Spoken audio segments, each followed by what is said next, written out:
Babak kualifikasi Piala Dunia Round 3 bakal memainkan match kelima dan enamnya di bulan November ini. Artinya, kurang dari 2 pekan lagi sejak hari ini, Timnas Indonesia dan tim-tim lain akan saling bertemu. Tentu, tiap pertandingan bakal makin krusial dengan semakin sedikitnya sisa pertandingan. Tak terkecuali di laga Indonesia kontra Jepang 15 November nanti. Bagi Indonesia, kemenangan akan membuka asa mereka untuk lolos ke babak berikutnya. Tapi tentu saja menghadapi Jepang, sangat sulit untuk bisa menang. Bahkan hanya untuk sebatas imbang. Tapi menariknya, Hajime Moriyasu pernah mengatakan bahwa ia dan timnya Jepang ingin lolos ke Piala Dunia bersama dengan Indonesia. Apakah artinya Jepang akan main santai saja dengan timnas Indonesia? Kita nggak akan tahu. Tapi yang pasti, walau nampak mustahil untuk bisa mengalahkan Jepang, apapun bisa terjadi. Di mana 27 nama pemain yang baru-baru ini dikonfirmasi PSSI akan bertarung untuk mewujudkan mimpi tersebut. Mimpi seluruh rakyat Indonesia untuk melihat negara kebanggaan kita ini melangkah lebih jauh.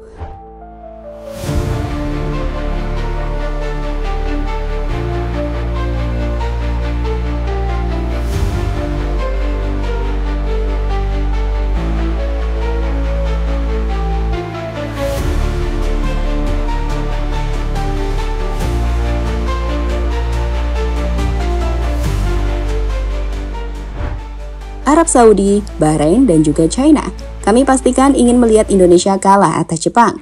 Pasalnya, jika Indonesia sampai kalah atas timnas Jepang, maka itu akan membuat peluang Indonesia keempat besar makin kecil.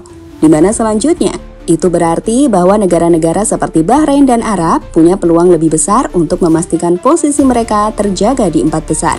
Posisi yang bakal membuat peluang tim tersebut untuk melaju ke Piala Dunia juga masih terbuka lebar. Tapi jika Indonesia bisa menang, kabar buruk bagi tim-tim rival kita. Karena sebaliknya, peluang kita untuk ke babak berikutnya lah yang akan lebih besar. Dan inilah yang kita harapkan sama-sama, melihat Indonesia bisa memberikan kejutan atas timnas Jepang di GBK nanti.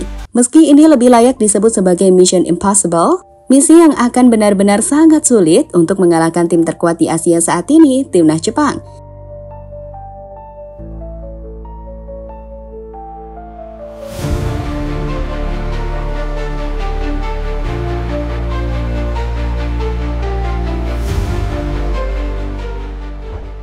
Berbicara soal laga Timnas Indonesia kontra Jepang yang bakal dimainkan pada 15 November di Stadion Gelora Bung Karno, Jakarta nanti, Shin Tae-yong pun setuju jika laga ini akan super sulit dibandingkan lawan-lawan kita lainnya di grup C.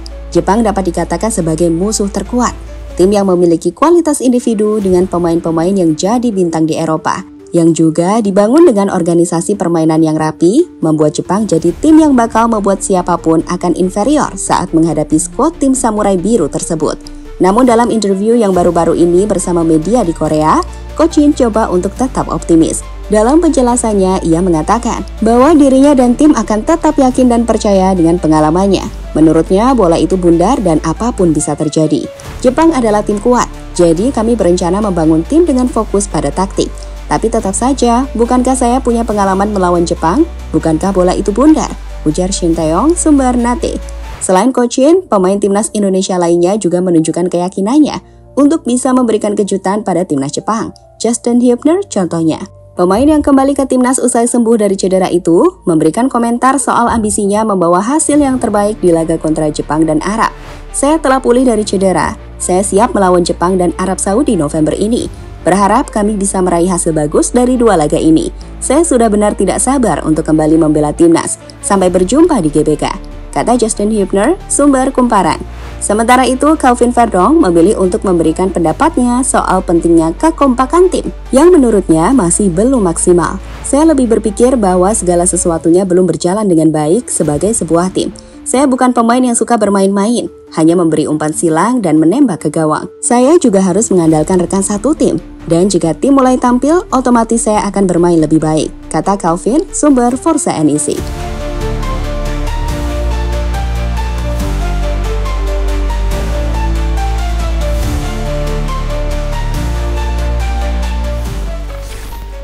"27 nama pemain timnas." Timnas Indonesia baru-baru ini akhirnya merilis 27 nama pemain yang dipanggil untuk laga Indonesia kontra Jepang dan Arab Saudi di bulan November nanti.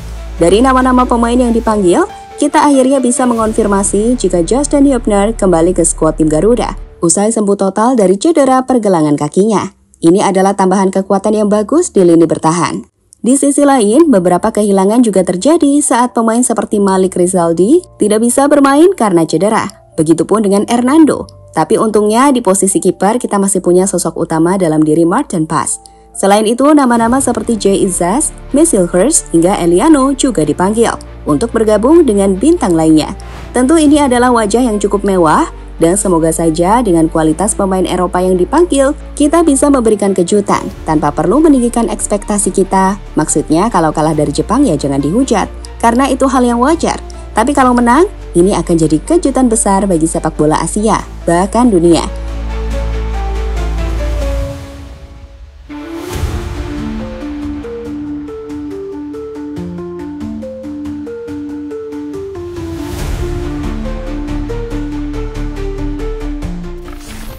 Di sisi lain, timnas Jepang dikonfirmasi tak akan memakai tim terbaiknya. Striker utama timnas Jepang Ayasa Ueda yang beberapa pekan lalu mencetak gol ke gawang tim FC Twente yang dijaga Michael Hurst tak akan bermain karena mengalami cedera. Ini adalah kabar yang cukup bagus. Meski tentu saja, Jepang masih memiliki banyak opsi di lini serang yang secara kualitas gak jauh beda dengan Ayasa Ueda.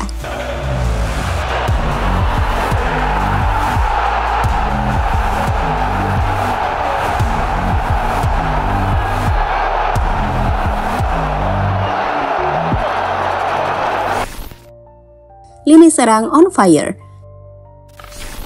Jika ada yang layak kita syukuri akhir-akhir ini, maka kami akan mengatakan bahwa untungnya para penyerang kita mulai membuktikan ketajamannya.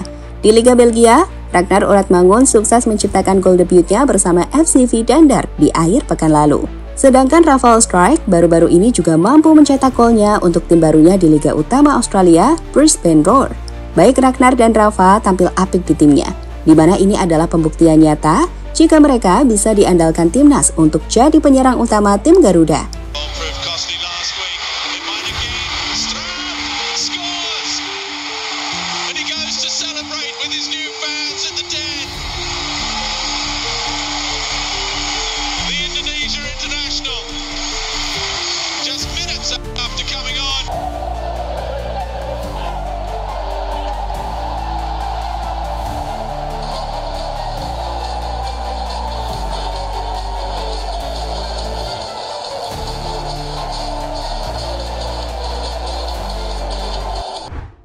Dari Liga 1, striker timnas lainnya yakni Hoki Caraka juga tampil cukup oke.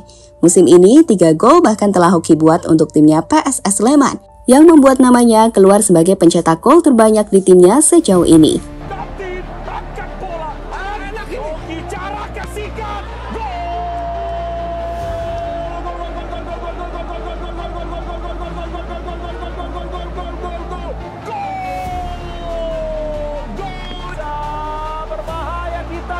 Hoki Caraka.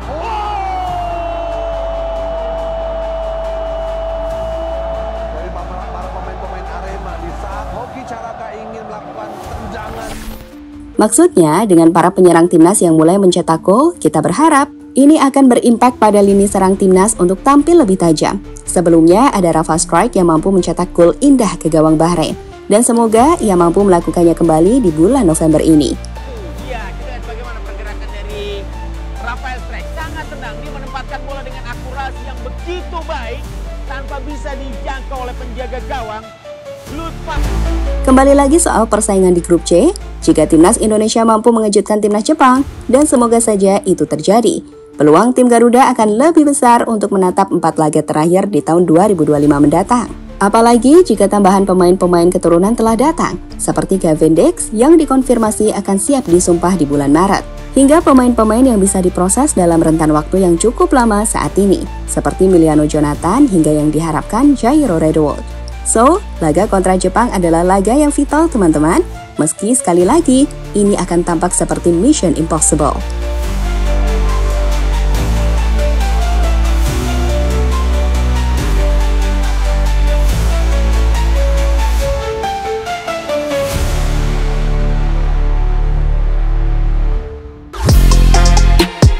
Halo, izin iklan sebentar ya guys. Jadikan ruangmu bernuansa timnas. Temukan beragam poster dinding, sepak bola dan timnas dengan desain menawan, kualitas premium dan harga yang tidak akan menguras kantong. Segera klik link Shopee di deskripsi video ini dan dukung timnas dengan sepenuh hati. Mulai dari dinding rumahmu.